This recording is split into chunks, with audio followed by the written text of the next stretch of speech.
I'm really just so over this whole hazing thing because a lot of the main people who are the ones, the old heads like myself, that are up speaking about anti-hazing and wanting to carry the baton and be basically the Martin Luther King Jr. of anti-hazing are some of the main ones that were jumped into their sororities and fraternities and the ones that haze other people afterwards. But now that their little darlings are in school, they don't want them to be hazed. If you live through it, maybe your kids are thinking they can live through it too.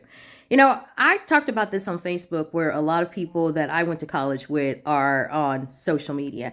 And I called out the main ones that were talking about hazing were the main ones that crucified me when I spoke up about hazing. Now, a lot of people are praising Ryan Clark. Ryan Clark can because here we are 20 something years later, and you're talking about the fact that you were hazed because he says that there are a lot of his fraternity brothers that he doesn't speak to because of the way they treated him going through the intake process. So obviously they did something because he talks about how that you talking and treating me a way that you wouldn't if we were outside of this room. So he went through the process. See, it's very easy to get our age 40, 50, 55, and then start talking about something that you promoted.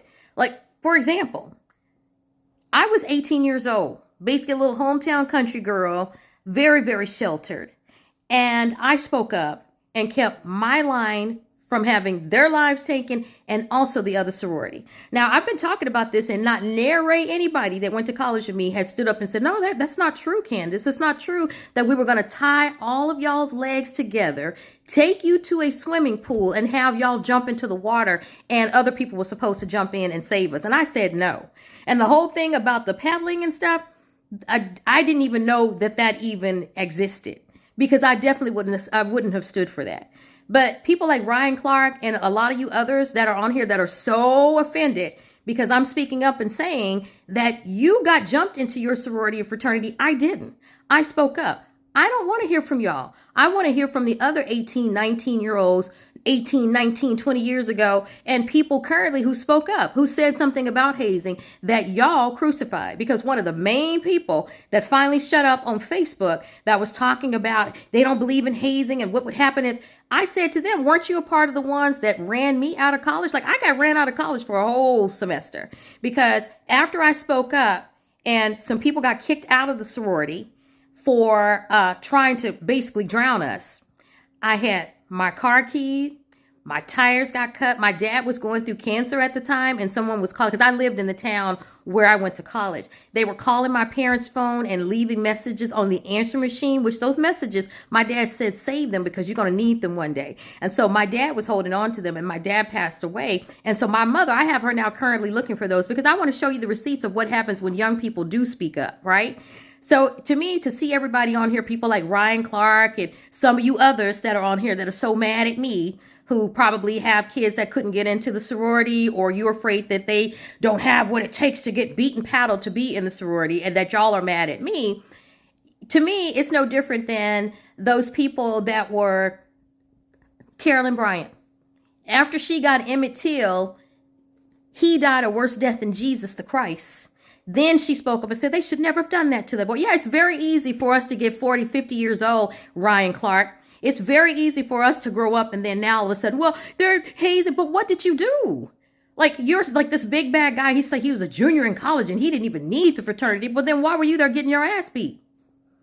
I didn't get mine beat and I'm still in the sorority and I love the sorority. I've donated. I've helped with debutante balls. I was a news anchor. I used to MC a lot of events for my sorority.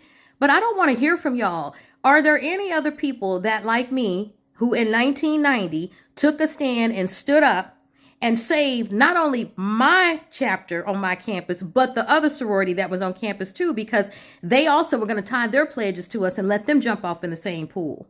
I wish that our graduate advisor had told theirs, or maybe she did and nothing happened to them.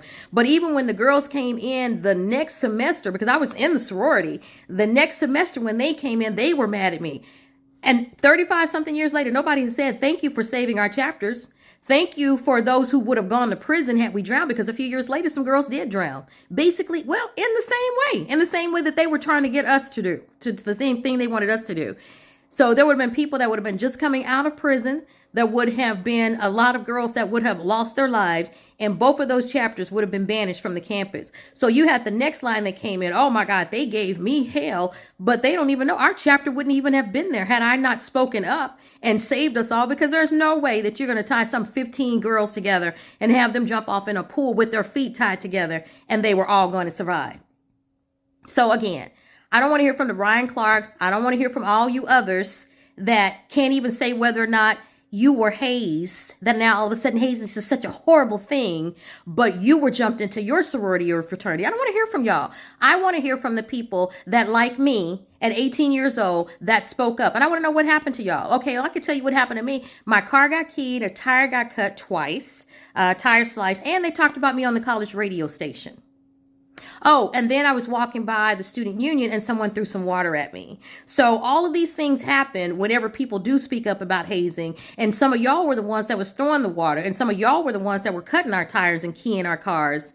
But now all of a sudden, you are the saints that don't want anybody to be hazed in a sorority. Own up to what you did and own up to what you took. And why don't you just shut up? And let's hear from the people that actually spoke up. And let's talk about what we all went through for saving all of y'all's lives.